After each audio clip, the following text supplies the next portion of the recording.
So we're going to spend some time looking at the ATP-PC system, anaerobic glycolysis system, aerobic system, comparing the three energy systems, fatigue, recovery, and then at the end, if we have time, I'm going to go over study techniques, and so how I study for exams or how I do well in exams, and what I would recommend you do, perhaps, if you're seeking to get a really high study score, just based on my own personal experience.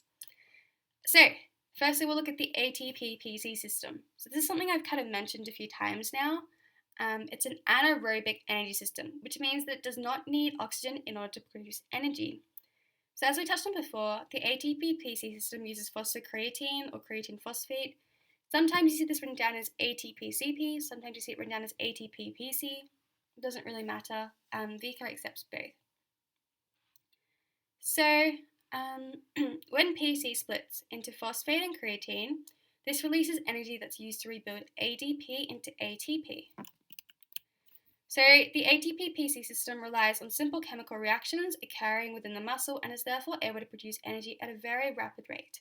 As well as using phosphocreatine, the ATP-PC system also utilizes a small amount of ATP that's already at the muscles, hence the name ATP-PC. So you've got about 2 to 3 seconds worth of already formed ATP there, stored at the muscles, and this is used first, and then we go on to use our phosphocreatine. So once that ATP has been depleted, PC starts providing energy to rebuild ADP into ATP. However, there's only a limited amount of PC available at the muscles as well, and this usually depletes about approximately 10 to 15 seconds. So these PC stores can replenish through the use of a passive recovery, which I mentioned. I'm really thirsty.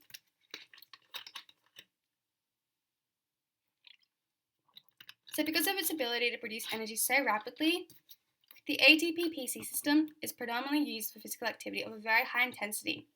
So anything which is about 90% the max heart rate or above. So things such as shot put, weightlifting, 20-meter sprint. If I just get up and start star jumping right now, I'm going to be using the ATP-PC system.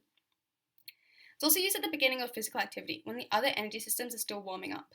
So if I get up and go run a 10K right now, my body is going to be using the ATP-PC system first, while the other systems are kind of like warming up.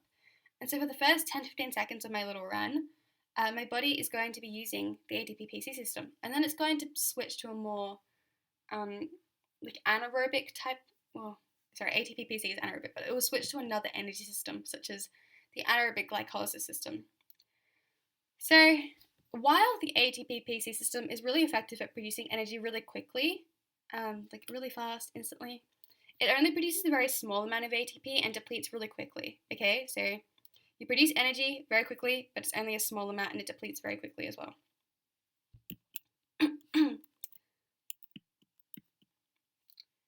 Next system we're going to be looking at is the anaerobic glycolysis system. So it's another anaerobic system, as the name suggests, and this means that it does not require oxygen to produce ATP.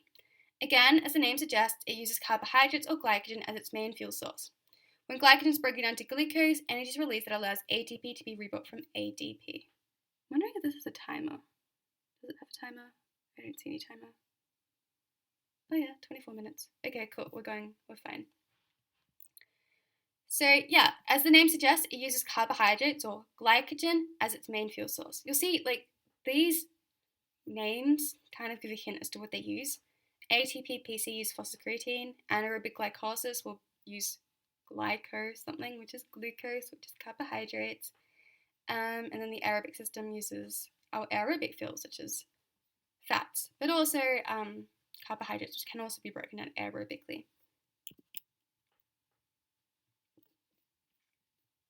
So anaerobic, I just think air here, AER, sounds like air, and means without air system, without air glucose system, the system which produces energy without air and uses carbohydrates. It's all in the name.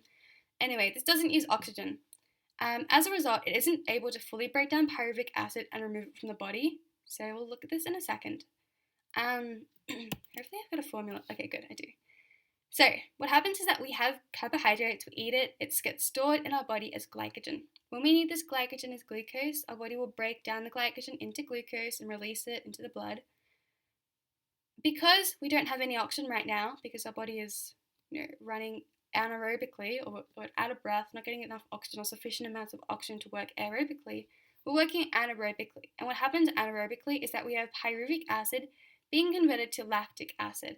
And so lactic acid is something which builds up in your muscles. People often mistakenly think that it causes muscle soreness. It doesn't. What happens though is that there are hydrogen ions which are associated with the lactic acid. And these hydrogen ions can build up in your muscles and it can cause increased acidity in your muscles. Muscles require lots of enzymes to work there, and so because of this increased acidity, they are kind of messing with the environment which the enzymes use to function. And enzymes are really sensitive to pH levels. And so this increased acidity is kind of disturbing the natural pH of the environment and can interfere with the muscular contractions, and this can cause that kind of like soreness or that fatigue you feel. So, I'll just sum up. Pretty much pyruvic acid is broken down to lactic acid, which isn't really a problem, only that lactic acid is broken down to lactate and is associated with hydrogen ions. Hydrogen ions cause the muscles to become acidic, which inhibit the breakdown of glycogen and cause fatigue. So you experience fatigue because of this. This occurs as a result of the anaerobic glycolysis system. So this pathway only happens anaerobically, so without oxygen. When you have oxygen, you have a different situation happening, which we'll look at. Just really make sure to understand here that neither lactic acid nor lactate causes fatigue. Like these guys are innocent. However, you have hydrogen ions, and hydrogen ions, also known as H plus ions or protons, these are all the same name for H plus ions, they actually cause fatigue and they're associated with the lactate. So while people go, like they might measure the amount of lactate in the body and go, oh yeah, you're this fatigued because of this, the lactate isn't causing the fatigue. It's kind of indicating, like if you've got a high amount of lactate, you've got a high amount of H plus ions produced as a result of this. And so it's kind of indicating how fatigued you are, okay? So the lactate itself is innocent. It's not causing fatigue. It's the hydrogen ions or the protons or the H plus ions, whatever you call it. These are the actual cause of the fatigue. Fatigue. I don't know why I said so weird. And the lactate inflection point, or LIP, is the last point where lactate entry into and removal from the blood are balanced, and it's another kind of a different thing. So you can see here, we've got blood lactate. Our body's producing lactate, or lactic acid, which then gets converted to lactate, also producing hydrogen ions, but your body is removing it efficiently. But as you increase your exercise intensity, you'll get to a point where your body isn't removing enough lactate sufficiently, and so it will start to build up. And so after it builds up, you're going to start to experience fatigue, because you're building up lactate and you're also building up H plus ions. And so the lactate inflection point is this little bit, so the last flat bit before the graph starts to peak upward. And it's where lactate removal matches lactate production. It's the last point at which lactate removal matches lactate production. So beyond this point, lactate levels are increasing exponentially and you're going to be experiencing fatigue. Okay? So make sure you keep that in mind. So LIP, or lactate inflection point, is a pretty tricky concept and it is often examined, so we'll try and go through it slowly. So imagine we're going on a run together. So we've been running for a while, like 10 minutes maybe. As exercise intensity increases, say we're going up a mountain now, so our speed increases or our intensity increases by going up that hill, the body starts to use the anaerobic glycolysis system more heavily, which makes sense because if you're increasing your intensity, you're going to be more out of breath, right? It's harder for you to get sufficient amounts of oxygen into your body, like into your lungs, uptaken into the blood, taken to the muscles where you need them. Like it's getting harder because you're increasing your intensity, so you're more out of breath, so you've got less oxygen to work with. As a result, you're going to be working more anaerobically, and we know that anaerobic activity uses the anaerobic glycolysis system, and so you've actually got the production of pyruvic acid, which gets converted to lactic acid and then gets converted to lactate. As such, you're going to be producing associated hydrogen ions, and so these hydrogen ions cause that fatigue. Nonetheless, lactate and hydrogen ions are building up. Before this point, they were just kind of like steadily building up and being removed at the same kind of level. So you just had like a constant one, or a constant level of lactate and hydrogen ions. But once you increase your intensity, you're going to be increasing the amount of lactate and hydrogen ions you have. And so the body can only clear so much lactate and associated hydrogen ions at a time. And so once you hit the certain intensity, your lactate and hydrogen ions are going to be produced at a faster rate that they can't be cleared by the body, or that they can be cleared by the body. And that will lead to fatigue, right? Really what you do have to understand here is just be able to identify where the lactate inflection point is. Inflection is like where a point changes direction usually. So you can see it's flat here, changes direction here. So our graph starts going upward from that point on. So that's the inflection point at which lactate starts building up. So after this point, lactate and therefore hydrogen ions will start to accumulate in the blood and the muscles, and the hydrogen ions will cause the muscle to feel fatigued, and that's why blood lactate levels are a great indicator of fatigue. At this point, athletes will have to reduce the intensity of their exercise to an intensity below their lactate inflection point. So you're feeling fatigued, like we're running this race, we're starting to feel really fatigued, so we're going to have to reduce our intensity.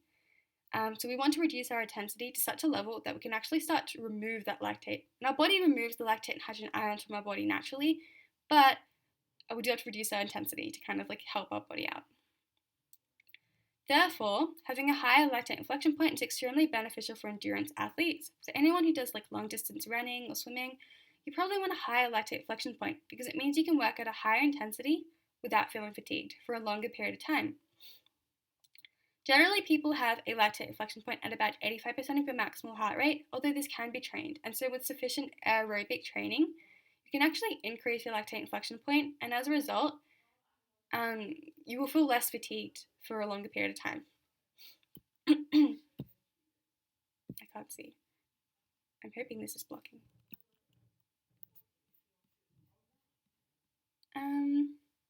The anaerobic glycolysis system produces ATP at a fairly quick rate, but not as quickly as the ATP-PC system. However, it does produce slightly more ATP than the anaerobic glycolysis system. So, the quickest system so far is the ATP-PC system, and the second quickest is the anaerobic glycolysis system. However, the anaerobic glycolysis system produces more ATP than the ATP-PC system. So it's kind of like caveats associated with each system. So one will be faster, but the other will produce more. So it really depends on your needs at the present time. So the anaerobic glycolysis system is dominant during activities of a reasonably high intensity, so anything about like 85% max heart rate, and medium duration, so about 10 to 60 seconds. So if we go for a run, the first 10 to 15 seconds of our run is going to be supplied predominantly by the ATP-PC system, because we've got 10 to 15 seconds worth of ATP and PC already stored at the muscles. From that 10 to 15 seconds up to about 60 seconds or a minute, the anaerobic glycolysis system will be dominant, okay? And so this is dominant at pretty much 85% max heart rate and above, to about 90, because anything above 90 would typically use the ATP-PC system. So, like medium level duration events, such as the 400-meter run, 200-meter sprint, and repeated sprints, these will use the anaerobic glycolysis system. So you often get asked a question in your exam to name a particular event or sport which relies most heavily on the anaerobic glycolysis system. And my go-to for this is always the 400-meter run, because this is just literally one lap around your athletics field. It's over in about a minute. So it will be like enlisting the anaerobic glycolysis system most predominantly. This is the energy system which will contribute the most energy production for this event.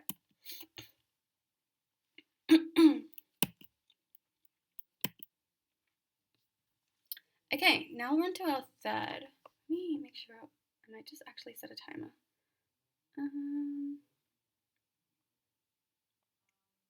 Okay, I'm fine. So the aerobic energy system is our third system, and it's the only one of the three energy systems that actually requires oxygen.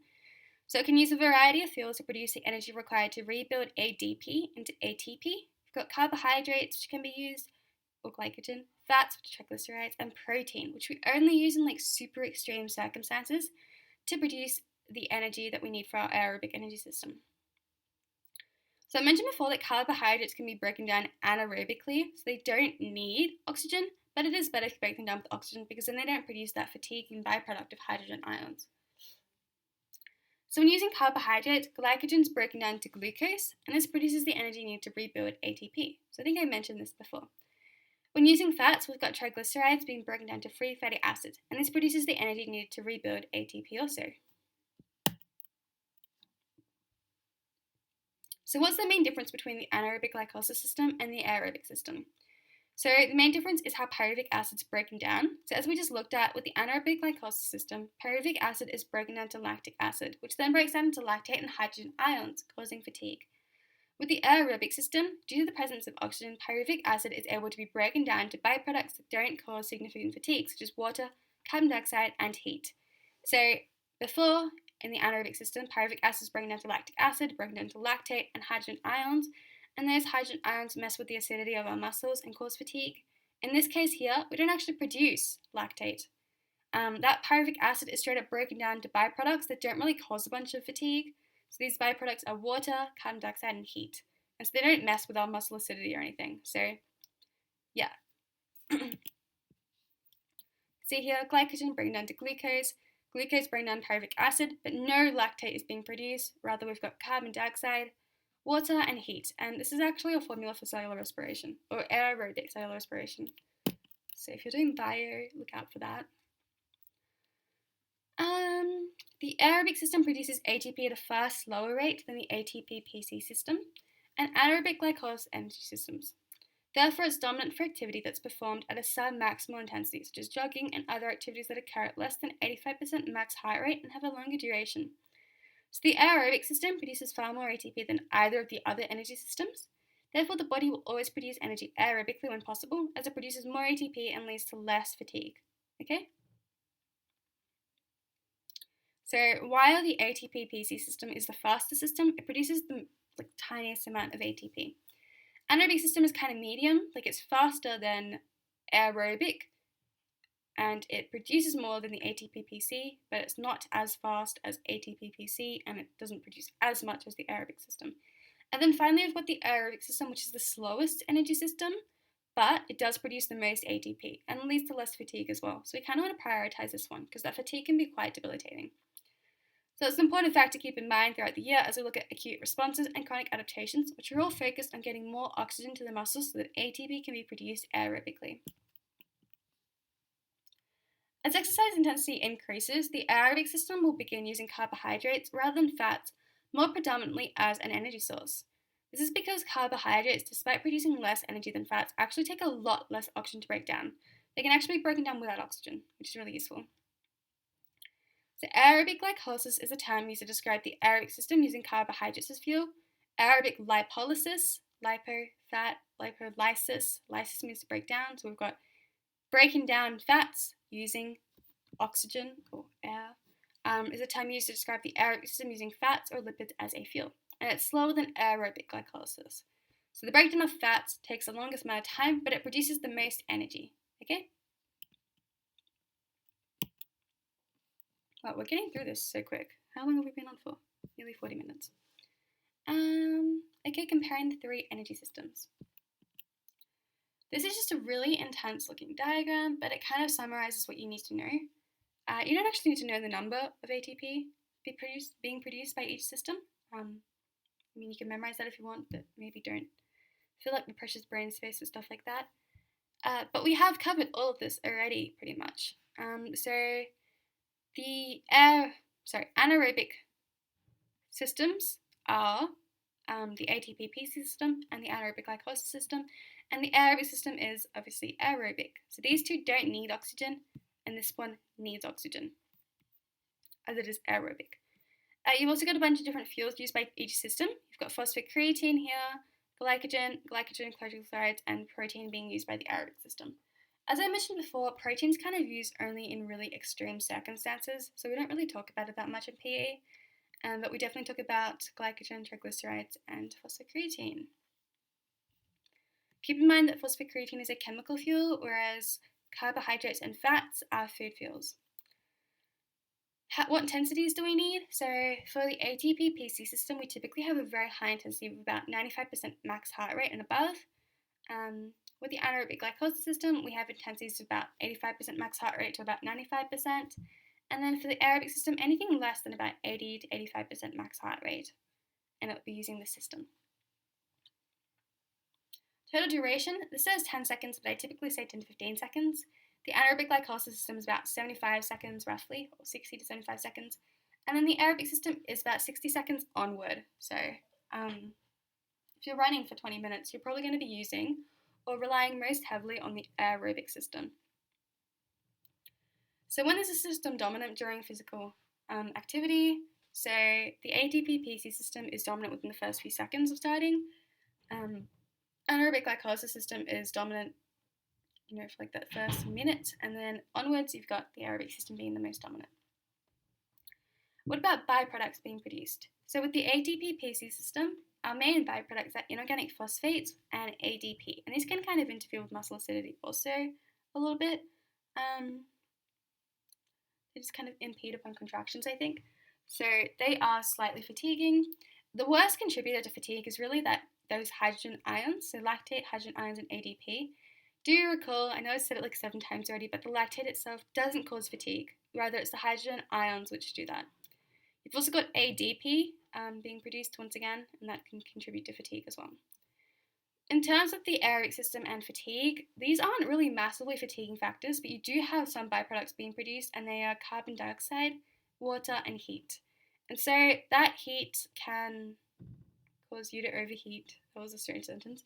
But once you start overheating, our body's going to be redirecting blood flow to the skin in order to enable you to sweat and cool your body down. And so that can actually lead to fatigue as it rediverts blood and oxygen, which is in the blood, from going to the working muscles and actually takes it to your skin, right? It wants to evaporate the water and cool your body down. And so in rediverting that blood flow, we actually have to rely more heavily on anaerobic systems at the muscles while you are overheating. And so that can lead to more fatigue caused by those hydrogen ions because you're relying more heavily on the anaerobic glycolysis system. Yes, I think that was all I needed to mention about that. Speed of production, we know that the ATP-PC system is the fastest, then you've got the anaerobic glycolysis system, and finally the aerobic system. Regarding the amount of ATP produced though, the aerobic system produces the most, with the anaerobic second, and the ATP producing a very minimal amount, but it produces it very fast, which can be quite useful sometimes. Don't memorize these numbers, you don't need to know them, but I do want to draw your attention to how much ATP is produced by triglycerides. So you can see that triglycerides produce the most ATP energy. And even though glycogen produces quite a bit, you can see triglycerides produces like a ton. However, it does take a while for those triglycerides to actually be broken down because they do require quite a large amount of oxygen. Okay, so that's something to keep in mind. So as exercise intensity increases, I think I already had this slide, but we start using carbohydrates more than fats because carbohydrates don't require oxygen to break down, whereas fats do. So fats require a lot more oxygen to break down than carbohydrates. Aerobic glycolysis helps us break down, or is the process in which we break down the glycogen or carbohydrates.